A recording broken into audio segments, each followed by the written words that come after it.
नमस्कार, आज की बात में आपका स्वागत है। आज की बड़ी खबर यह कि बिहार में नई सरकार बन गई। इंजन वही रहा, डिब्बे बदल गए। चीफ मिनिस्टर नीतीश कुमार एक बार फिर चीफ मिनिस्टर बन गए। पहले बीजेपी के सपोर्ट से बने हुए थे, अब आरजेडी के सपोर्ट से बन गए। पहले डिप्टी चीफ मिनिस्टर बीजेपी के थे, अब डिप्टी चीफ मिनिस्टर आरजेडी के हो गए। तेजस्वी यादव आज दूसरी बार डिप्टी चीफ मिनिस्टर बने और नीतीश कुमार आज 8वीं बार बिहार के मुख्यमंत्री बने। लेकिन नीतीश कुमार फिर से मुख्यमंत्री बने, इससे ज्यादा बड़ी खबर यह आई कि वो अब प्रधानमंत्री पद का दावेदार बनना चाहते हैं। वो पटना से दिल्ली शिफ्ट होना चाहते हैं। नीतीश कुमार विपक्ष का उम्मीदवार बनकर नरेंद्र मोदी को चुनौती देना चाहते हैं। आज नीतीश के दिल की यह बात जुबां पर आ गई। उन्होंने कहा विपक्ष को एकजुट होना पड़ेगा, बिहार में जो हुआ वही पूरे देश में करेंगे।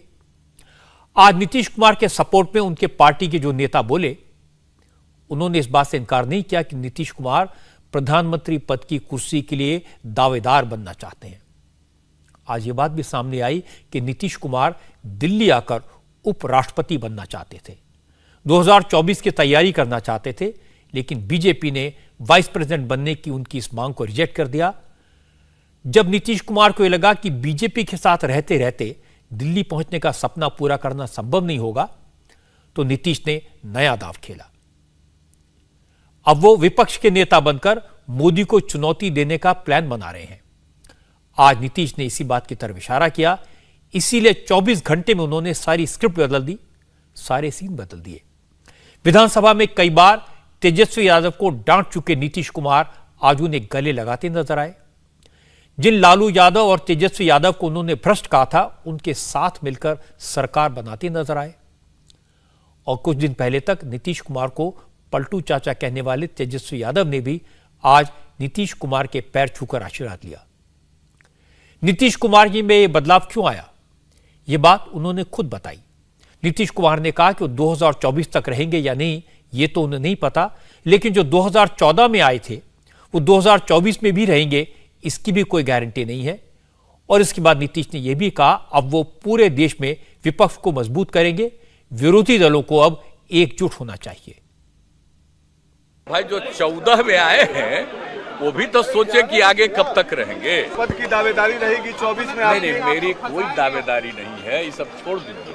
हमारी किसी चीज की दावेदारी नहीं है और हमने जो भी निर्णय लिया है अपने पार्टी के साथियों का सबके मन में ये बात थी की राजनीति को मजबूत करेंगे पूरे देश में, पूरे तौर पर पूरे देश में मजबूत करेंगे। नहीं, पूरे तौर पर मजबूत करेंगे। अब कुछ लोगों को लगता है कि विपक्ष खत्म हो जाएगा। राज्यों में भी जाएंगे क्या? आपकी परिकल्पना जितना करना है उतना वो करते न रहे।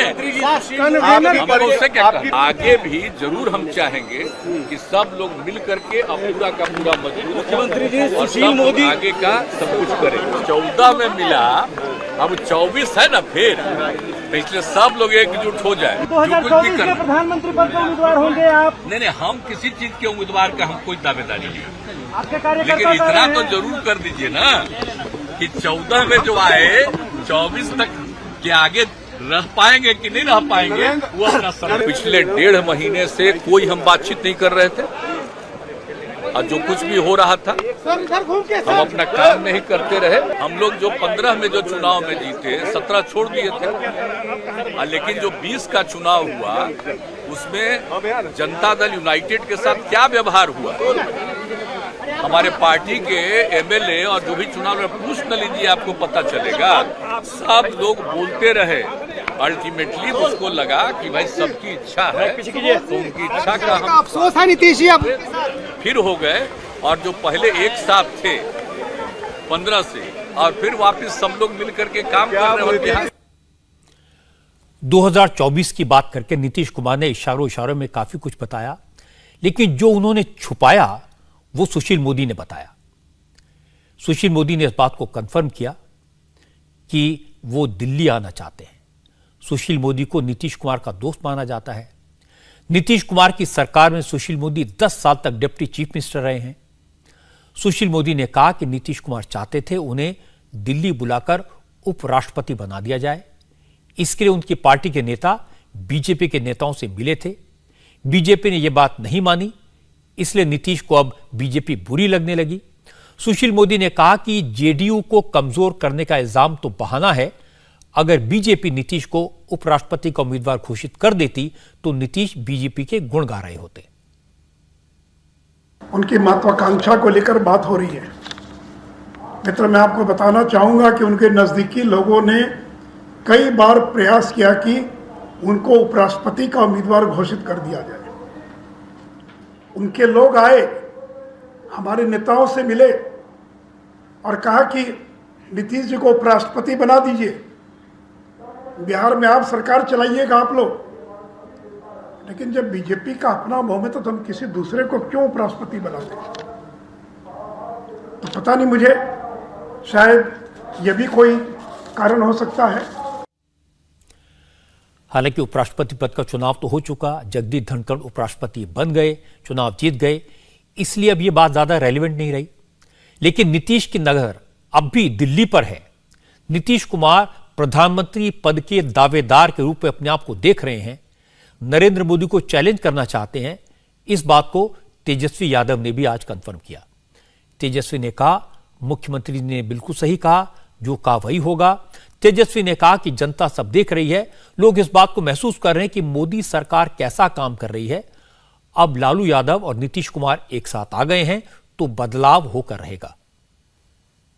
भाजपा के लोगों ने आज कहा कि सरकार बिहार की नहीं चलेगी और मुख्यमंत्री जी ने जो पलट में जो वार किया है, वो मुख्यमंत्री जी ने कहा कि 24 में ही सरकार गिर जाएगी, दोबारा आने वाले लोग नहीं हैं। जो नीतीश कुमार जी ने आज बयान दिया, इसमें सच्चाई है, जनता देख रही है और ये हो करके रहेगा। और आप तो जान ही रहे, नीतीश कुमार जी लालू जी मिलकर के ही महागठबंधन बनाए थे और आज फिर से महागठबंधन इतना मजबूत है कि आप समझ सकते हैं कि बिहार विधानसभा में भाजपा अकेले रहेगी, सब दल एक हो गए। नीतीश कुमार के मुंह से जो निकला, तेजस्वी यादव ने जिस बात को कंफर्म किया, उसे बीजेपी के नेताओं ने पकड़ लिया। गिरिराज सिंह ने नीतीश कुमार को करारा जवाब दिया। उन्होंने कहा कि नीतीश कुमार के करीबियों ने उन्हें पीएम मटेरियल बताकर चने के झाड़ पर चढ़ा दिया। उन्हीं लोगों के चक्कर में नीतीश कुमार ने अपने पैर पर कुल्हाड़ी मार ली। गिरिराज सिंह ने कहा, जो नेता इतने लंबे वक्त तक सत्ता में रहने के बाद भी अपनी पार्टी को अकेले अपने दम पर चुनाव लड़ने लायक नहीं बना पाया, जो अपनी पार्टी के दम पर मुख्यमंत्री कभी नहीं बन पाया, वो प्रधानमंत्री बनने का ख्वाब देख रहा है। गिरिराज सिंह ने याद दिलाया कि नीतीश कुमार ने 2014 में एक बार अकेले चुनाव लड़ा तो बिहार में लोकसभा की 40 में से महज 2 सीटें जीत पाए।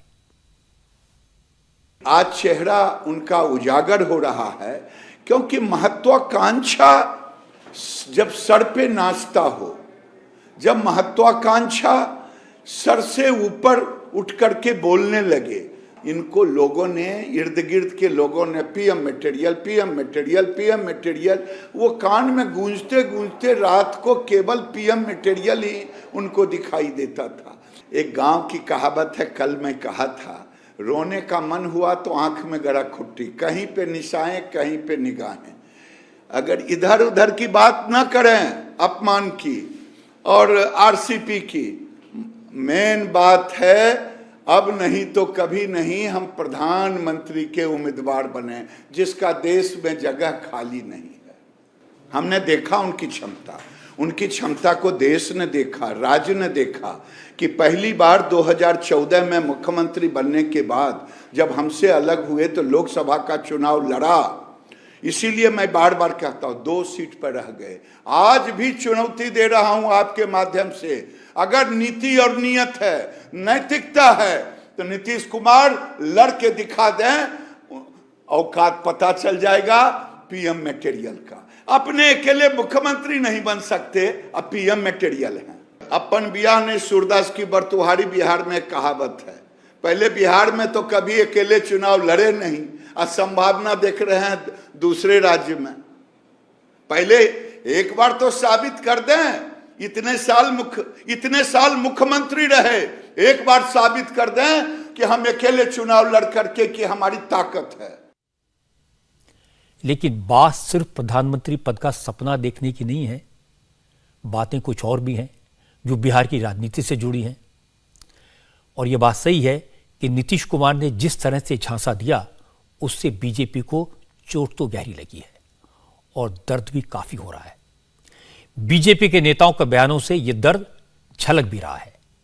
गिरिराज सिंह को अब तक बीजेपी के हाईकमान ने बयानबाजी करने से रोक रखा था।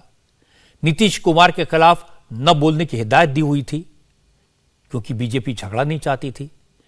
लेकिन जब नीतीश साथ छोड़ ही गए तो गिरिराज को छूट मिल गई, इसीलिए उन्होंने इतने तल्ख अंदाज में बातें की। लेकिन इससे नीतीश के तेवरों पर कोई फर्क नहीं पड़ा। आज शपथ लेने के तुरंत बाद मंच से ही नीतीश कुमार ने एक बार फिर कहा बीजेपी जेडीयू को कमजोर कर रही थी। नीतीश ने कहा कि विधानसभा चुनाव में बीजेपी ने जेडीयू को हरवाया। वो तो चीफ मिनिस्टर भी नहीं बनना चाहते थे, लेकिन बीजेपी ने जबरदस्ती मुख्यमंत्री बनाया। अब वही बीजेपी पर्दे के पीछे से जेडीयू को खत्म करने में लगी थी, इसीलिए साथ छोड़ दिया।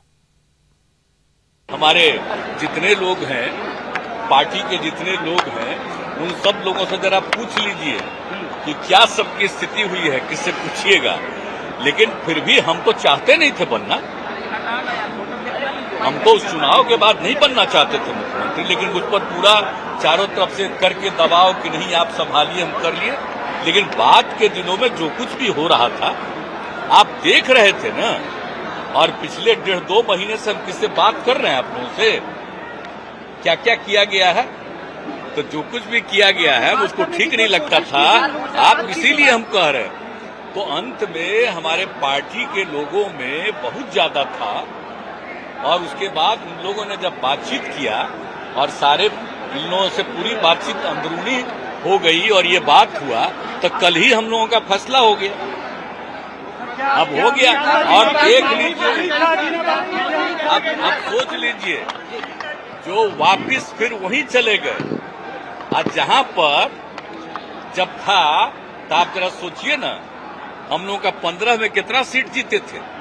आज जब इन्हीं लोगों के साथ चले गए तो क्या हुआ है, 20 में क्या स्थिति हुई थी, तब तो सब हो ही न गया। ये सब तो सब समय पर चलेगा।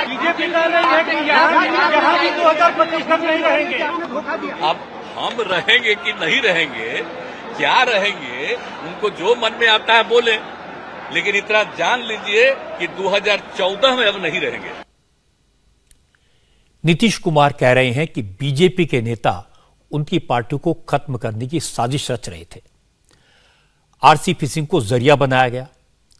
लेकिन आज सुशील मोदी ने एक और बड़ा खुलासा किया। सुशील मोदी ने कहा होम मिनिस्टर अमित शाह ने 2 दिन पहले नीतीश कुमार को फोन किया था, उनसे साफ साफ पूछा था कि ललन सिंह और जेडीयू के दूसरे नेता तल्ख बयान दे रहे हैं, क्या किसी तरह की कोई दिक्कत है, क्या कोई गड़बड़ है, क्या कोई शिकायत है। सुशील मोदी ने कहा उस वक्त नीतीश कुमार ने यह कहकर बात टाल दी कि जैसे बीजेपी में गिरिराज सिंह हैं वैसे ही उनकी पार्टी में ललन सिंह हैं, इसलिए उनकी बातों पर कोई ध्यान न दिया जाए, गठबंधन में कोई दिक्कत नहीं है। सुशील मोदी ने कहा कि नीतीश कुमार कैसे रंग बदलते हैं तो सबने देख लिया, लेकिन क्यों बदलते हैं यह पता लगाना थोड़ा मुश्किल है।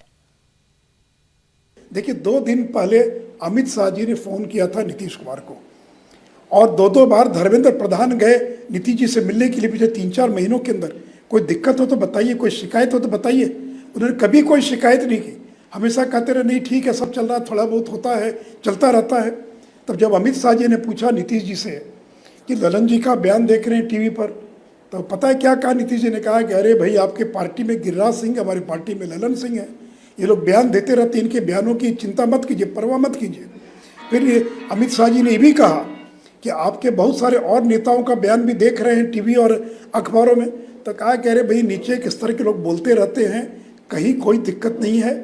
तो 2 दिन पहले तो जो व्यक्ति कह रहा कि कहीं कोई दिक्कत नहीं है, अगर आप अपमानित हो रहे थे तब बताते कि कौन अपमानित कर रहा है, किसने आपका अपमान किया।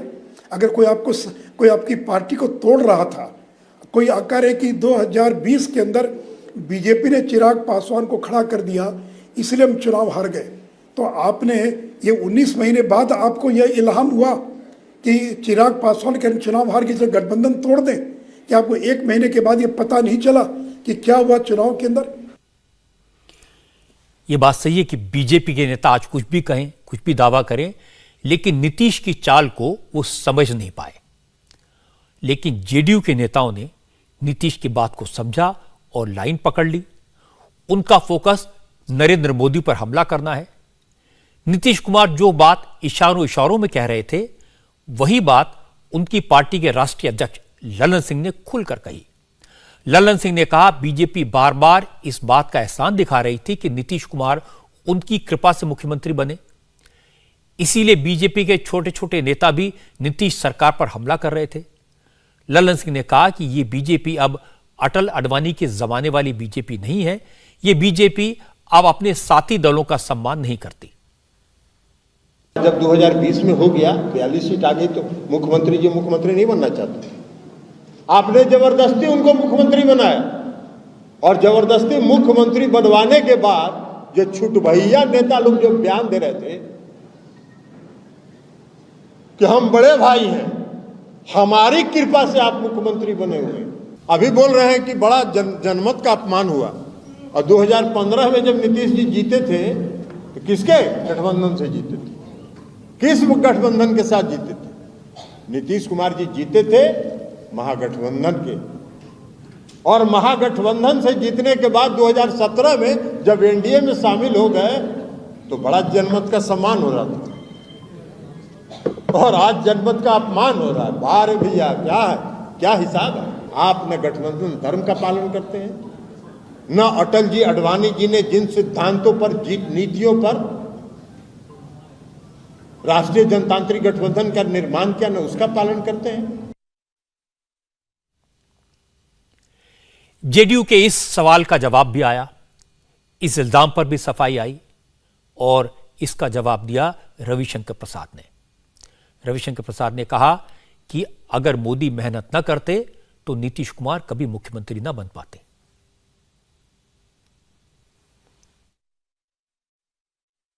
बीस का विधानसभा का चुनाव था, 5 फेज का चुनाव था। पहला फेज जो हमारे पटना शहर से फुलवारी से होकर के जो एरिया है, जो जाकर के जाता है यूपी में घुसता है, आरा, बक्सर, सासाराम, इसमें भाजपा एनडीए को सिर्फ 3 सीट मिली थी, बाकी सब हार गए थे। तब मोदी जी ने सेकंड फेज से कस के प्रचार करना शुरू किया। जंगल राज के 2 युवराज राहुल गांधी और तेजस्वी साथ थे। अब second phase, third phase, fourth phase, fifth phase हम लोग स्वीप कर गए। नीतीश जी को 43 सीट मिली। फिर भी मोदी जी ने क्या कहा? मुख्यमंत्री नीतीश जी बनेंगे। उस समय ललन सिंह ने क्यों नहीं कहा कि नहीं, हम नरेंद्र मोदी का नेतृत्व नहीं स्वीकार है? तो आज ये कौन से स्वार्थ में बात कही जा रही है कि ये भाजपा दूसरी है, वो भाजपा दूसरी थी? नरेंद्र मोदी की अगुवाई में देश बदला है, देश में नई जागृति आई है। क्या अगड़े, क्या पिछड़े, क्या गरीब, क्या उद्यमी, क्या स्टार्टअप, क्या बाकी सभी आज देख रहे हैं कि नरेंद्र मोदी की अगुवाई में भारत कितना आगे बढ़ा है? और आज मैं आज नहीं कह रहा हूं, मैं ऐसे शब्द नहीं कहता हूं, पलटू राम नाम किसने दिया था मुझे बताइए? उनके भतीजा जो हैं तेजस्वी बाबू, उन्हीं के पिताजी ने दिया था ना। जरा एक बार विधानसभा की प्रोसीडिंग निकाल कर दिखा दीजिए कि भतीजा ने क्या कहा था पलटू चाचा नीतीश कुमार के बारे में। रविशंकर प्रसाद ने जो कहा उसे आगे बढ़ाया सुशील मोदी ने, और सारी बात घूम फिरकर नीतीश कुमार और नरेंद्र मोदी पर आ जाती है। सुशील मोदी ने कहा, बिहार का अति पिछड़ा वर्ग बीजेपी के साथ था और बीजेपी के साथ ही रहेगा। सुशील मोदी ने कहा कि प्रधानमंत्री नरेंद्र मोदी खुद मोस्ट बैकवर्ड कास्ट से आते हैं। 2020 के असेंबली इलेक्शन में अति पिछड़े वर्ग के वोट एनडीए को मिले, इसीलिए नीतीश कुमार चीफ मिनिस्टर बन पाए। अब नीतीश ने एनडीए छोड़ दिया तो बिहार के लोग भी नीतीश का साथ छोड़ देंगे। 2020 के अंदर वोट मिला नरेंद्र मोदी के नाम पर, आपके नाम पर वोट नहीं मिला। अगर आपके नाम पर भी वोट मिला होता तो हम 150 पौने 200 पार कर जाते। अगर आपके नाम पर वोट मिला होता तो आपको कल 43 सीट नहीं मिली होती। जब लगा कि हालांकि स्थिति ठीक नहीं है, तब नरेंद्र मोदी ने एक एक दिन में 3-3 4-4 रैलियां की, जी जान लगा दिया। तो 2020 का जनादेश नरेंद्र मोदी के नाम पर है। 2020 का जनादेश नरेंद्र मोदी का जनादेश है। और 2020 में जब नरेंद्र मोदी आए तो ये तो समाज के सभी तबकों का वोट मिल रहा था, लेकिन जो अति पिछड़ा समाज है, जो 30-35% है, क्योंकि नरेंद्र मोदी अति पिछड़ा समाज से आते हैं। अति पिछड़ा समाज उनको अपना नेता मानता है। अति पिछड़ा का एक एक वोट गिनकर नरेंद्र मोदी की झोली में पड़ गया, तब आप मुख्यमंत्री बने और तब बिहार के अंदर हमारी सरकार बनी। तो नीतीश जी, ये केवल नरेंद्र मोदी का अपमान और नरेंद्र मोदी के साथ विश्वासघात नहीं है, ये बिहार के जो अति पिछड़ा समाज है, जो 30% अति पिछड़ा है, उसको आपने अपमानित किया है। और ये वही राजद के लोग हैं जिनके 15 साल में अगर सबसे ज़्यादा कोई प्रताड़ित हुआ तो ये अति पिछड़ा समाज के लोग हुए, जिनकी जमीनों पर कब्जा कर लिया जाता था, मार के भगा दिया जाता था, वोट नहीं देने दिया जाता था। और जिसको लालू जी ने कभी जिन्न कहा था, वो जिन्न जब आपके साथ आ गया तब सरकार बनी। बिहार की राजनीति की खास बात यह है कि सभी पार्टियों के नेता एक दूसरे की बात को ध्यान से सुनते हैं और फिर उस पर रिएक्ट भी करते हैं। बीजेपी और जेडीयू के नेता भी एक दूसरे की बात को बड़े ध्यान से सुन रहे थे। दोनों पार्टियों के नेता एक दूसरे के नेताओं के हर बयान पर नजर रखे हुए थे और खुलकर रिएक्ट कर रहे थे। ललन सिंह ने रविशंकर प्रसाद, सुशील मोदी और संजय जायसवाल सबकी बातों का एक साथ जवाब दिया। ललन सिंह ने कहा कि रविशंकर प्रसाद और सुशील मोदी अपने पुनर्वास के जुगाड़ में लगे हैं। दोनों को लगता है कि नीतीश पर अटैक करेंगे तो शायद वनवास खत्म हो जाए, मोदी की कृपा हो जाए, इसलिए वो नीतीश कुमार को कोस रहे हैं। सुशील मोदी जी नीतीश जी के मित्र हैं। हम सुशील मोदी जी पर कुछ बोलना नहीं चाहते, इसलिए कि सुशील मोदी जी नीतीश जी से उनका अच्छा संबंध था। इसकी सजा उनको दिया भारतीय जनता पार्टी, वो रोड पर बेचारे उनको रख दिया। तो अब ये सब कुछ बोल बाल के अगर फिर से उनका रिहेबिलिटेशन अगर हो जाता है तो हम लोग को कोई दिक्कत नहीं है, वो कुछ बोल के रिहेबिलिटेशन अपना करा लें। लेकिन जो कुछ उन्होंने कहा है सफेद झूठ है। और रविशंकर प्रसाद बेचारे कुछ बोल रहे हैं, वो भी बेरोजगार हैं आजकल। सरकार में थे, मंत्री थे, ड्रॉप हो गए, मंत्री से ड्रॉप हो गए, तब कुछ बोल रहे हैं। तो अब 2 साल बचा है, कहीं फिर एक आध चांस लग जाए 2-4-6 महीना के लिए, तो इसलिए वो प्रयास में है। तो उनके प्रति भी हमारी सहानुभूति है, सुशील जी के प्रति हमारी सहानुभूति है। आई संजय जायसवाल जी तो आरजेडी में के कैंडिडेट न रहे हैं, संजय जायसवाल जी कौन सी प्रवचन दे रहे हैं, विश्वासघात बता रहे हैं। अरे विश्वासघात तो आप करते हैं, विश्वासघाती आप हैं, गठबंधन धर्म का पालन आप नहीं करते हैं। बीजेपी पर हमला करने वाले ललन सिंह अकेले नहीं थे। तेजस्वी यादव ने भी पहले ही दिन मोर्चा संभाल लिया। तेजस्वी नीतीश कुमार को डिफेंड करने में लगे। डिप्टी चीफ मिनिस्टर ने कहा कि नीतीश विरोधी दलों के लिए उम्मीद की किरण है, क्षेत्रीय दलों के लिए संघर्ष की मिसाल हैं और बीजेपी रीजनल पार्टीज की दुश्मन है। तेजस्वी ने कहा कि नीतीश के साथ धोखा बीजेपी ने किया, साथ रहकर पीठ में छुरा घोंपा, दोस्ती करके जड़ें काटने की कोशिश की। तेजस्वी ने कहा कि जेपी नड्डा का बयान इसका सबूत है कि बीजेपी सिंगल पार्टी रूल चाहती है, बीजेपी दूसरे दलों को खत्म करना चाहती है।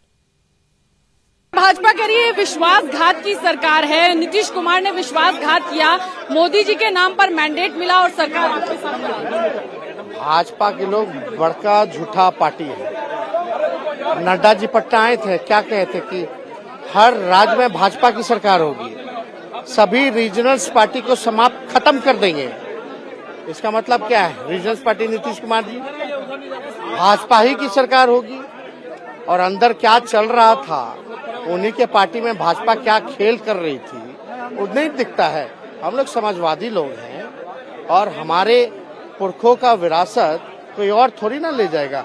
हम पहले भी आरोप लगाते थे नीतीश जी पे, उन्होंने भी लगाए हैं, भगजग चलता रहा है, झगड़ते रहे, लेकिन आखिरकार अंत में तो हम लोग समाजवादी हैं। और जहां समाजवादी राजनीति पे खतरा होगा और लोकतंत्र और संविधान बचाने पे और गंगा जमुनी पे खतरा होगा, हिंदू मुसलमान में जो तनाव, सांप्रदायिक तनाव, सामाजिक तनाव होगा, तो हमारा तो फर्ज बनता है कि जो निर्णय उन्होंने लिया उनका साथ दे।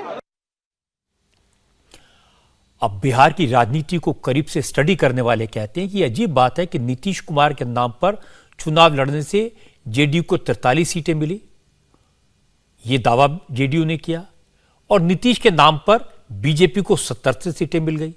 ये कैसे हो सकता है? हकीकत है कि 2015 के विधानसभा चुनाव हो या फिर 2020 के, जेडीयू की सीटें हमेशा अपने सहयोगी से कम रही हैं। 2015 में नीतीश कुमार ने लालू यादव से हाथ मिलाया, लेकिन आरजेडी को जेडीयू से ज्यादा सीटें मिली। आरजेडी को मिली 80 और जेडीयू को 71। 2020 में नीतीश कुमार बीजेपी के साथ मिलकर लड़े, जेडीयू को मिली 43 सीटें और बीजेपी को 74-74।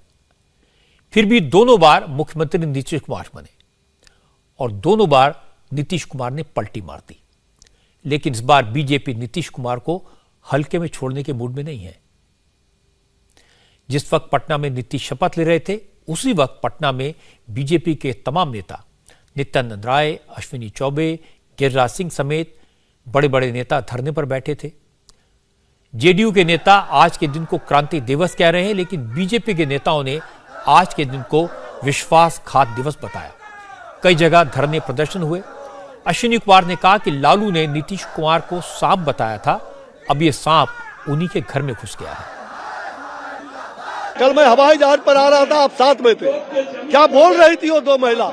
वो कह रही थी, आप गवाह हैं, वो कह रही थी बिहार को बचा लीजिए, बिहार को बचा लीजिए। और लालू प्रसाद जी तो बार बार कहते हैं कि ये सांप है। कहे थे ना 2017 में, और कहे थे कि हर 2 साल पर ये सांप जो है केचुल बदल करके, चमड़ा बदल करके ये आ जाता है। अब ये सांप, सावन महीने का सांप बड़ा नशीला बड़ा जहरीला होता है। हम लोग तो शिव भक्त हैं, हम लोग तो नीलकंठधारी हैं, उनके उपासक हैं। ये सांप तो उनके गले में, उनके बिल में चला गया है, ये डसेगा ही और बिहार की जनता को डस रही है। आपने भी तो उसी नीतीश कुमार रूपी सांप को दूध पिलाया इतने साल। देखो, हमारे यहाँ शास्त्र में सांप को दूध पिलाने का है ताकि सांप ठंडा रहे। हम नीलकंठधारी के भक्त हैं, शंकर के भक्त हैं, गले में भी सांप रखते हैं। अब ये सांप पूरी तरह से स्वतंत्र होकर के और उस गले में घुस गया है, उस बिल में घुस गया है। जनता ऐसे सांप को थूरने का काम करेगी, थूरने का काम करेगी। बिहार के इस पूरे सियासी ड्रामे में सबसे खराब सिचुएशन शाहनवाज हुसैन के साथ हो गई। नीतीश कुमार की सरकार में शाहनवाज हुसैन उद्योग मंत्री थे। कल जिस वक्त नीतीश कुमार ने एनडीए से अलग होने का ऐलान किया, राजभवन जाकर इस्तीफा सौंपा, उसी वक्त शाहनवाज हुसैन दिल्ली में थे। दिल्ली में उद्योगपतियों के साथ मीटिंग कर रहे थे। वो पटना से उद्योग मंत्री के तौर पर दिल्ली आए थे, लेकिन जब वापस लौटे तो न सरकार थी न मंत्रालय। आज शाहनवाज हुसैन ने कहा, बड़ी मुश्किल से इन्वेस्टर्स बिहार आना शुरू हुए थे, अब जंगल राज के डर से फिर भाग जाएंगे। हम एक ईमानदारी से साथ दे रहे थे। आज लोगों में, बिहार के लोगों में गुस्सा है। बिहार में इंडस्ट्री आ रही थी क्योंकि नीतीश कुमार बीजेपी के साथ थे, लेकिन वो ऐसे लोगों के साथ चले गए जिनके नाम से उद्योगपति भाग जाएंगे। जिन्होंने बिहार में उद्योग भगाया है उनके साथ गठबंधन हो गया। क्या होगा रोजगार का, क्या होगा उद्योग का, क्या होगा उद्यमी का, क्या होगा बिहार के भविष्य का? नीतीश जी को तो मुख्यमंत्री बने, लेकिन उनके साथी अच्छे नहीं हैं। उनके जो साथी हैं उनके नाम से डरते हैं लोग। ये डर है। एक अच्छे साथी को छोड़ दिया, ये अच्छा सिला दिया हम लोगों के प्यार का। बीजेपी के नेता मानते हैं कि नीतीश कुमार अब दिल्ली शिफ्ट होना चाहते हैं, इसीलिए उन्होंने 2024 को ध्यान में रखते हुए बीजेपी को धोखा दिया, पीठ में छुरा भोंका। दूसरी तरफ जेडीयू का दावा है कि बीजेपी जेडीयू को खत्म करने में लगी थी, इसलिए मजबूर होकर नीतीश ने बीजेपी का साथ छोड़ा। ललन सिंह ने कई तरह के एग्जाम्पल देकर कहा कि बीजेपी दूसरों को उपदेश देती है, लेकिन बीजेपी कभी गठबंधन धर्म का पालन नहीं करती। आज क्या हो रहा है राष्ट्रीय जनतांत्रिक गठबंधन के नाम पर? भाई, राष्ट्रीय जनतांत्रिक गठबंधन में रहते हुए जनता दल यूनाइटेड अरुणाचल में 7 विधानसभा की सीट जीती, भारतीय जनता पार्टी के खिलाफ लड़की। आप सत्ता में बन गए, वहां सरकार बना ली आपने, कोई दिक्कत नहीं थी। हमारे विधायकों ने भी लिखित समर्थन दे दिया कि हम राष्ट्रीय जनतांत्रिक गठबंधन में है, जो यहां सरकार बनी है उसका हम समर्थन करते हैं। उसके बाद 6 को विधायक को तोड़ दिया। गठबंधन धर्म का पालन कर रहे थे। यही गठबंधन धर्म अटल जी ने जो निर्माण किया था एनडीए का, यही गठबंधन धर्म था। ये गठबंधन धर्म नहीं था। 2019 के लोकसभा के चुनाव में आपको जरूरत थी, आप देश के प्रधानमंत्री बनने वाले थे, तो इसलिए कोई गड़बड़ नहीं हुई, इसलिए कि आपको वोट चाहिए था। और जैसे ही 2020 का विधानसभा का चुनाव आया, आपने षड्यंत्र किया, साजिश की। और साजिश करके कितने कैंडिडेट थे लोजपा के, उसमें जो भारतीय जनता पार्टी के नेता थे, सारे भारतीय जनता पार्टी के नेताओं को उन लोगों ने लोजपा में भेज के टिकट दिलवा के और अपने सभी कार्यकर्ताओं को यह निर्देश देके कि लोजपा के साथ लगे रहो और चुनाव कराया। हालांकि सुशील मोदी की इस बात में दम तो है कि नीतीश कुमार अब दिल्ली की राजनीति करना चाहते हैं। वो जानते हैं बिहार में जेडीयू लगातार कमजोर हो रही है। इस उम्र में वो बीजेपी और आरजेडी के नौजवान नेताओं से लोहा नहीं ले पाते, इसलिए उन्होंने उपराष्ट्रपति बनने का प्रस्ताव दिल्ली भिजवाया था। नीतीश कुमार का दिल्ली की तरफ कूच करने का इरादा तेजस्वी यादव को भी सूट करता है।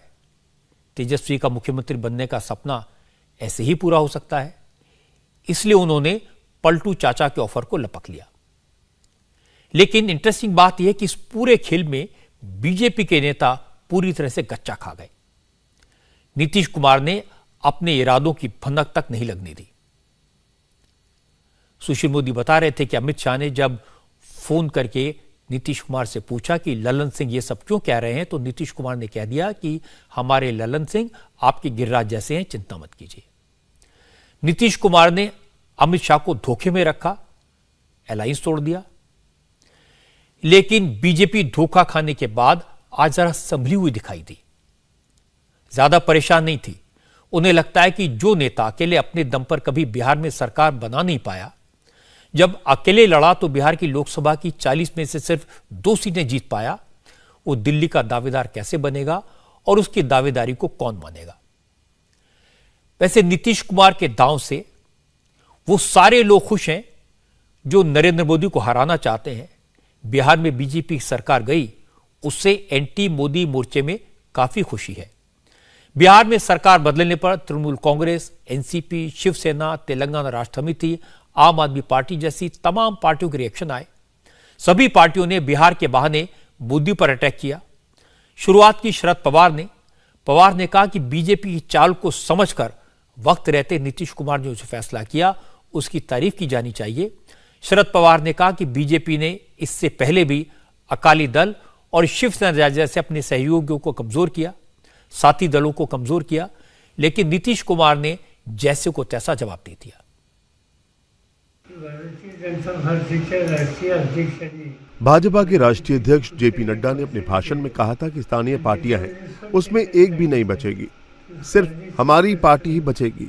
इसीलिए नीतीश कुमार ने आरोप लगाया कि बीजेपी धीरे धीरे अपने सहयोगियों को खत्म करती है। पंजाब में अकाली दल करीब खत्म होने की कगार पर है।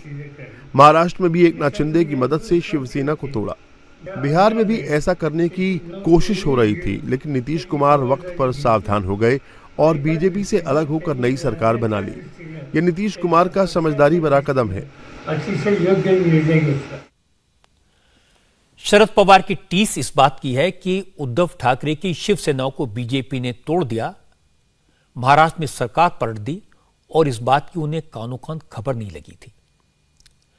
शिवसेना का उद्धव ठाकरे गुट भी बिहार में बीजेपी को मात मिलने से खुश है। उद्धव ठाकरे के करीबी अरविंद सावंत ने आज कहा कि बीजेपी किसी दूसरी पार्टी को पनपने नहीं देना चाहती, बीजेपी चाहती कि हर जगह उसी की सत्ता रहे, इसीलिए बीजेपी अपने पुराने सहयोगियों को भी धोखा देने से पीछे नहीं हटती। ये समझते हम जो करेंगे वही कानून है, हम जो कहेंगे वही सच्चाई है। और ये नहीं है कि प्रादेशिक पार्टियों के बारे में इनके मन में घृणा पहले से थी। ये इनकी नीति है, कपट नीति है। ये उन्हीं पार्टियों की सीढ़ियां चढ़ते हैं और जब ऊपर जाने के बाद उस सीढ़ियों को लात मारते हैं। अब गोवा का उदाहरण देख लो, महाराष्ट्रवादी गोमांतक पक्ष, क्या कहाँ गया वो पार्टी, खत्म। ये तो उनकी नीति है, हर जगह वही करते हैं। तमिलनाडु में करने की कोशिश कर रहे हैं, तेलंगाना में करे, आंध्र प्रदेश में कर रहे हैं, झारखंड में हाल ही में किया था, राजस्थान में करने की कोशिश की थी, मध्य प्रदेश में भी उन्होंने वही तो किया। बस हम अकेले हिंदुत्व हम ही ले लें, बाकी कोई नहीं। हम दिल्ली की बीजेपी सरकार से परेशान ममता बनर्जी की पार्टी ने भी बिहार की सियासी हलचल को देश के लिए अच्छा बताया। तृणमूल कांग्रेस का कहना है कि बीजेपी की रणनीति हमेशा से सिंगल पार्टी रूल की रही है। बीजेपी को अलायंस पार्टनर कभी पसंद नहीं रहे, हमेशा उनको खत्म करने की कोशिश की। ये बीजेपी कोalition गवर्नेंस, कोalition पॉलिटिक्स चलाने में कोई उनका कोई सक्षम नहीं है, उसका दिलचस्पी भी नहीं है, वो चाहता भी नहीं है ये कोalition चलाए। उन लोग का है सिंगल पार्टी रूल होगा, सिंगल रिलीजियन इंडिया होगा और हम लोग का हुकूमत चलेगा, संघ परिवार का हुकूमत चलेगा और दूसरा कोई पार्टी बोलिए, कोई रिलीजियन बोलिए, कोई सत्ता बोलिए, कुछ नहीं रहेगा। आजकल चंद्रशेखर राव की पार्टी तेलंगाना राष्ट्र समिति ने भी मोदी के खिलाफ मोर्चा खोला हुआ है। इसलिए बिहार के डेवलपमेंट पर टीआरएस का रिएक्शन आया। के चंद्रशेखर राव की बेटी कविता राव ने कहा, लोकतंत्र के मामले में बिहार और नालंदा ने हमेशा दुनिया को दिशा दिखाई है। उम्मीद है इस बार भी ऐसा ही होगा। I believe this is a positive change for the whole of the nation.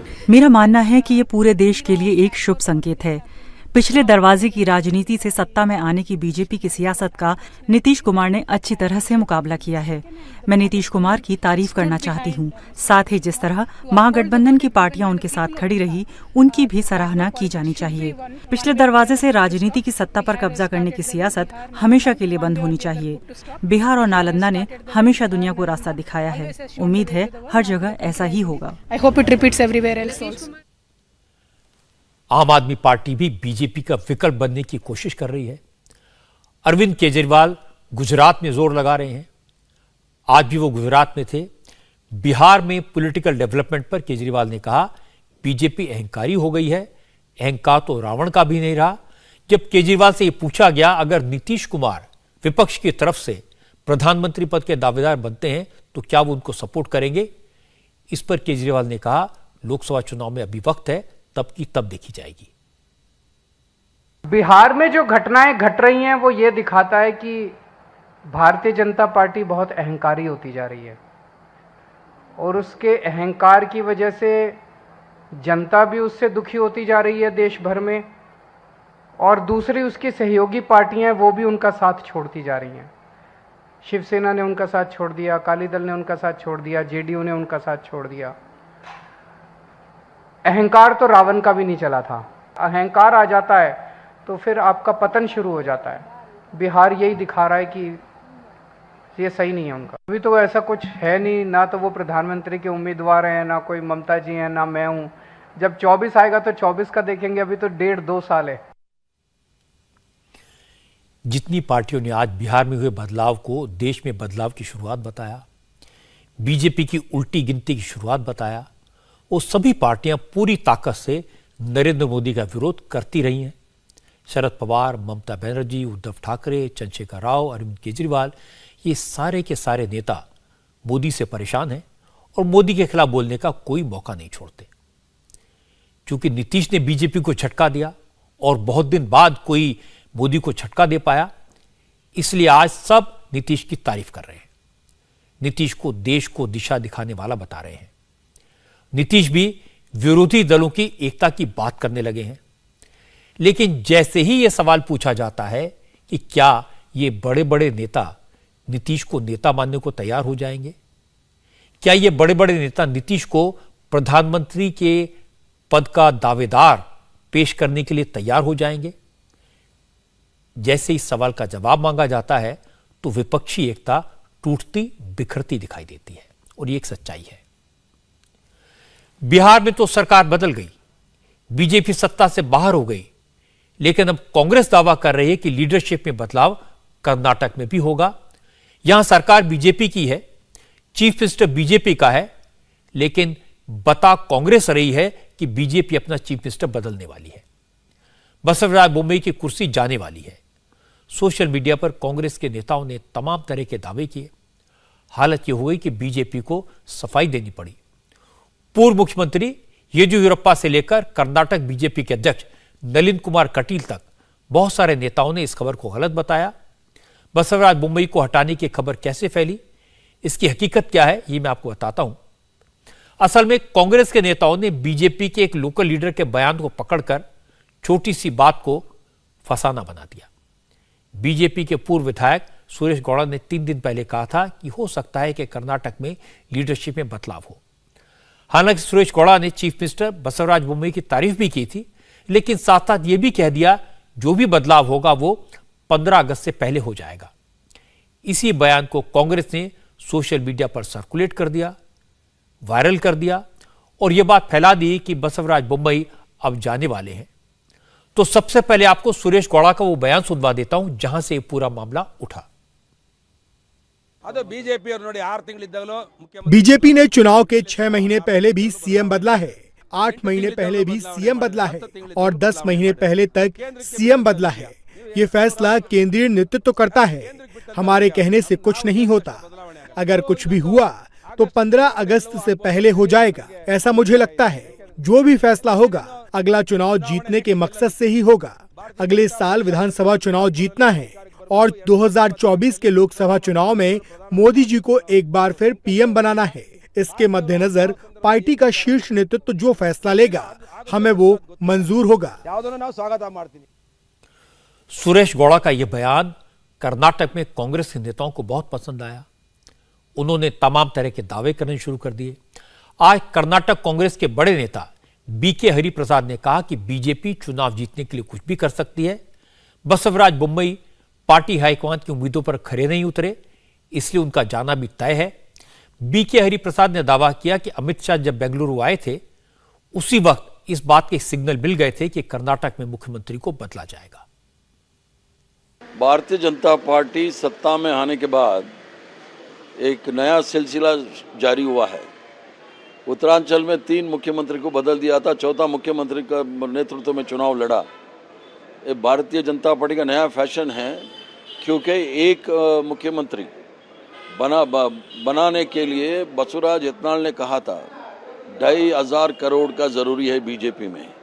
इसलिए 3 मुख्यमंत्री बदलने से 2,500 × 3 कितना होता है, उतना पैसा मिल जाएगा भारतीय जनता पार्टी और उसके संगठन को। इसलिए ये लोग बदलने का तरीका अपनाया है। तारीख भी बता दीजिए हरिप्रसाद साहब की, कब बदल रहे हैं बसवराज? मैं तो पंडित नहीं हूँ, तो पूरा तारीख बताने के लिए पूरा भविष्यवाणी जो लिखता है वो लोग बताएंगे। कब तक बदल जाएंगे आपके हिसाब से? वो तो जाना है, क्योंकि अमित शाह जब मिल के गया है पूरा कंडीशन लगा के गया होगा, नहीं तो अमित शाह ऐसा सुबह आके शाम को जाने वाला नहीं है। कांग्रेस अपने दावे के पीछे बोम्मई सरकार के एक और मिनिस्टर उमेश कट्टी के बयान का हवाला भी दे रही है। कांग्रेस ने उमेश कट्टी का जो बयान सर्कुलेट किया उसमें उमेश कट्टी ये कहते हुए दिखाई दे रहे हैं कि चीफ मिनिस्टर कौन नहीं बनना चाहता, वो भी बनना चाहते हैं। अगर नसीब में लिखा होगा तो हो सकता है कल ही चीफ मिनिस्टर बन जाएं। उमेश कट्टी के इस बयान को कांग्रेस के नेता घुमा रहे हैं, लेकिन ये अधूरा बयान है। उमेश कट्टी ने इसके बाद यह भी कहा था कि बोम्मई अच्छा काम कर रहे हैं, पार्टी उनकी लीडरशिप में ही चुनाव लड़ेगी। ये बात कांग्रेस के नेताओं ने एडिट करके निकाल दी। उमेश कट्टी की पूरी बात मैं आपको सुनवा देता हूं। मैं आज भी आकांक्षी हूँ, फिर से कह रहा हूँ, मेरे पास अभी 15 साल और हैं। आज मैं 60 साल का हूँ, अभी 15 साल और राजनीति करूँगा। अगर नसीब में लिखा है तो क्या पता कल ही सीएम बन जाऊं, या फिर अगले 15 साल में भी कभी नहीं बन पाऊं।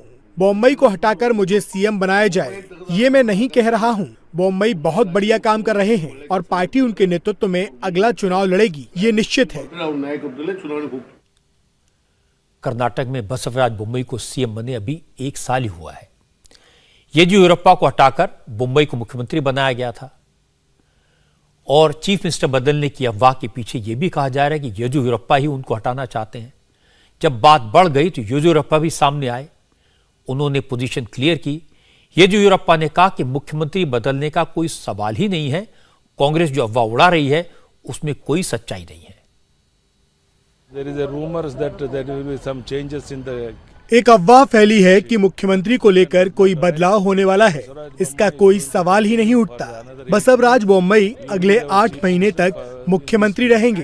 कांग्रेस काफी कुछ कहती है, उसमें कोई सच्चाई नहीं है। अगले चुनाव में भी हमें पूर्ण बहुमत मिलने जा रहा है। हम किसी भी सूरत में कांग्रेस को सत्ता में नहीं आने देंगे। आज सुप्रीम कोर्ट ने नूपुर शर्मा को बड़ी राहत दी। पैगंबर मोहम्मद साहब को लेकर दिए गए बयान के सिलसिले में नूपुर शर्मा के खिलाफ दर्ज जितनी भी एफआईआर्स हैं उन सबको एक ही जगह दिल्ली ट्रांसफर करने का आदेश दे दिया। अब नूपुर शर्मा के खिलाफ दर्ज सभी मामलों की जांच दिल्ली पुलिस करेगी। इसके साथ साथ अगर भविष्य में भी नूपुर शर्मा के खिलाफ इस तरह के मामले में कोई एफआईआर देश के किसी भी हिस्से में दर्ज होती है तो वो केस भी दिल्ली ट्रांसफर होगा। दिल्ली में दर्ज मामले में ही मर्ज कर दिया जाएगा। सुप्रीम कोर्ट ने जांच पूरी होने तक नूपुर शर्मा की गिरफ्तारी पर रोक लगा दी है। यह फैसला इसलिए बड़ा है, इसलिए इंपॉर्टेंट है क्योंकि आज का फैसला भी जस्टिस सूर्यकांत और जस्टिस पारदीवाला की उसी बेंच ने दिया है जिसने 1 जुलाई को नूपुर शर्मा को किसी तरह की राहत देने से इनकार कर दिया था। 1 जुलाई को सुप्रीम कोर्ट ने यहां तक कह दिया था कि देश में जो माहौल खराब हुआ है, जिस तरह की घटनाएं हुई हैं, उसके लिए सिर्फ नूपुर शर्मा जिम्मेदार है।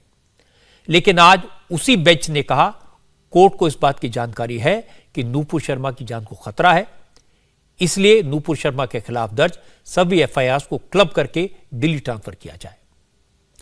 आज सुप्रीम कोर्ट में जब सुनवाई शुरू हुई तो नूपुर शर्मा की तरफ से सीनियर एडवोकेट मनविंदर सिंह ने दलीलें पेश की। जस्टिस सूर्यकांत और जस्टिस जेबी पारदीवाला की बेंच मामले की सुनवाई कर रही थी। जज ने नूपुर शर्मा के वकील से पूछा, 19 जुलाई को जब आखिरी ऑर्डर पास किया था क्या उसके बाद कोई और एफआईआर हुई है? तो मनविंदर सिंह ने कोर्ट को बताया कि नूपुर शर्मा के खिलाफ और भी केस दर्ज हुए हैं और यह सिलसिला जारी है। 2 नई एफआईआर दर्ज हुई हैं, आगे और कितनी एफआईआर होंगी कहा नहीं जा सकता। इसके बाद जस्टिस सूर्यकांत ने कहा कि अदालत इस बात को समझती है कि नूपुर शर्मा की जान को खतरा है, इसलिए अदालत नूपुर के खिलाफ दर्ज सारे केसेस सभी एफआईआर दिल्ली ट्रांसफर कर रही है। सुप्रीम कोर्ट ने नूपुर शर्मा के खिलाफ दर्ज सभी केस दिल्ली में दर्ज केस के साथ मर्ज करने का आदेश दिया। कोर्ट ने यह भी क्लियर कर दिया कि नूपुर के खिलाफ दिल्ली में जो पहली एफआईआर दर्ज हुई है उसी के आधार पर जांच जारी रहेगी। आगे जो भी एफआईआर होंगी उन्हें पहली एफआईआर के साथ क्लब कर दिया जाएगा। नूपुर शर्मा के वकील मनविंदर सिंह ने कहा कि दिल्ली पुलिस ने जो एफआईआर दर्ज की थी वो कॉम्प्रिहेंसिव एफआईआर थी, उसमें सब कुछ तफसील से लिखा गया था, इसलिए इस मामले की जांच दिल्ली में ही होनी चाहिए। हालांकि पश्चिम बंगाल सरकार के वकील ने नूपुर शर्मा को किसी भी तरह के राहत दिए जाने का विरोध किया। पश्चिम बंगाल सरकार के वकील मेनका गुरुस्वामी ने कोर्ट से कहा सरकार नूपुर शर्मा को पूरा प्रोटेक्शन देगी, सुरक्षा के जो भी जरूरी इंतजाम होंगे वो किए जाएंगे, इसलिए नूपुर के खिलाफ एफआईआर को ट्रांसफर न किया जाए। लेकिन अदालत ने साफ कर दिया कि नूपुर शर्मा की सुरक्षा के साथ कोई रिस्क नहीं लिया जा सकता। कोर्ट ने कहा सारे केस दिल्ली ट्रांसफर किए जाएं। दिल्ली पुलिस की स्पेशल यूनिट आईएफएसओ ही इस केस की इन्वेस्टिगेशन करेगी।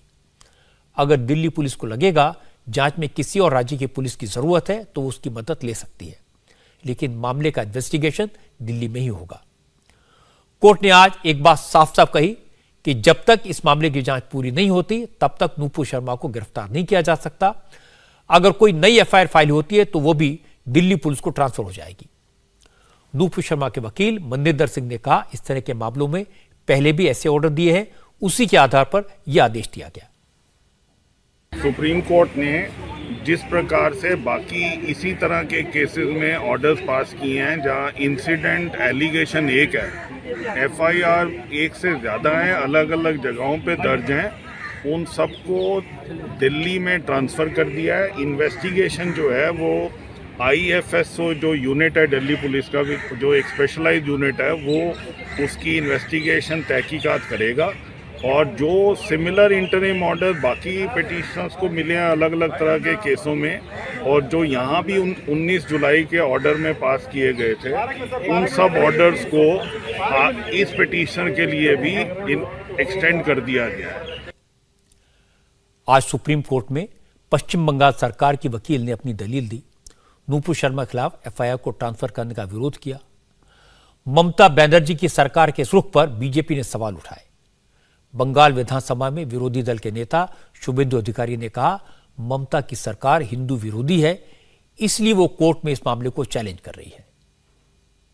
सुप्रीम कोर्ट का फैसला कानूनी तरीके से सही है।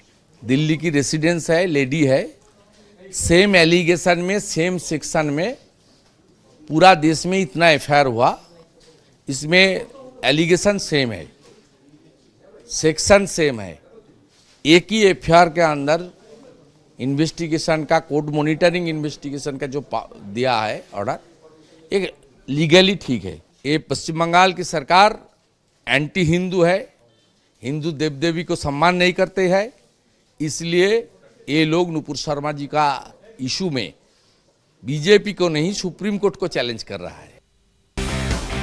कश्मीर से आज कुछ अच्छी तस्वीरें सामने आई। 32 साल के बाद वैली के लोग थिएटर में बैठकर फिर से फिल्में देख सकेंगे।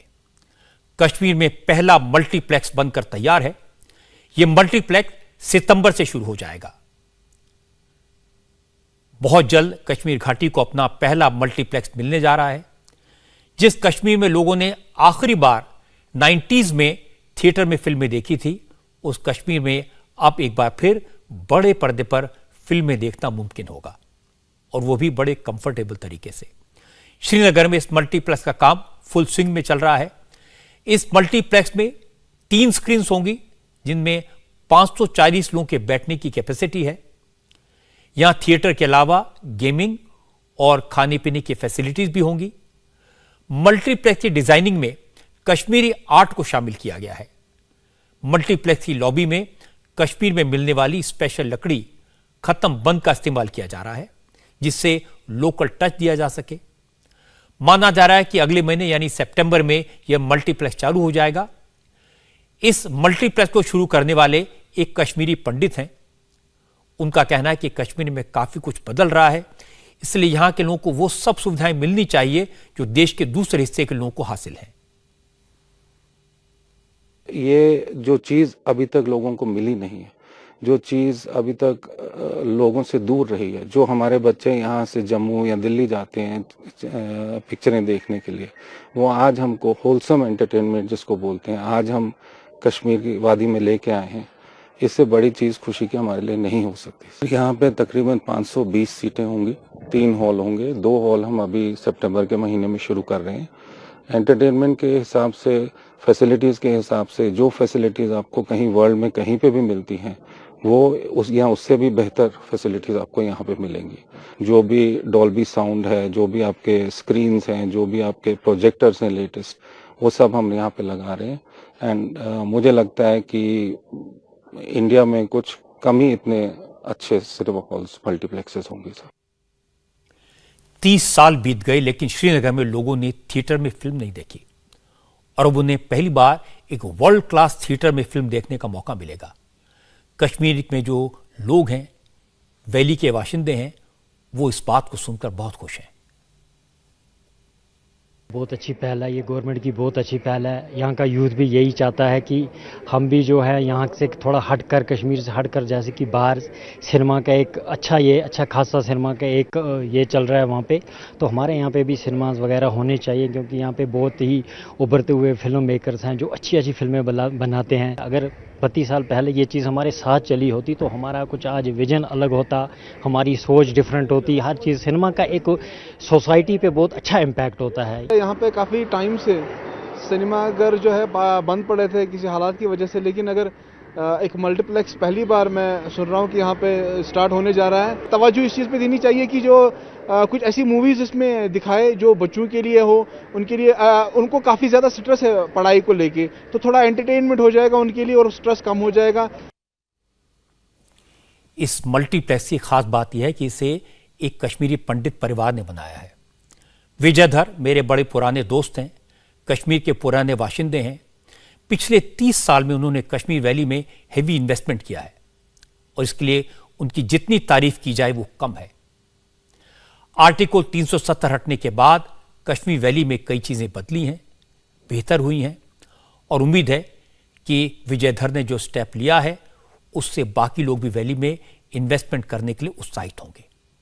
इंडिया टीवी हर वक्त हर जगह डाउनलोड करने के लिए सर्च करें India TV news Google play store या ऐप स्टोर पर।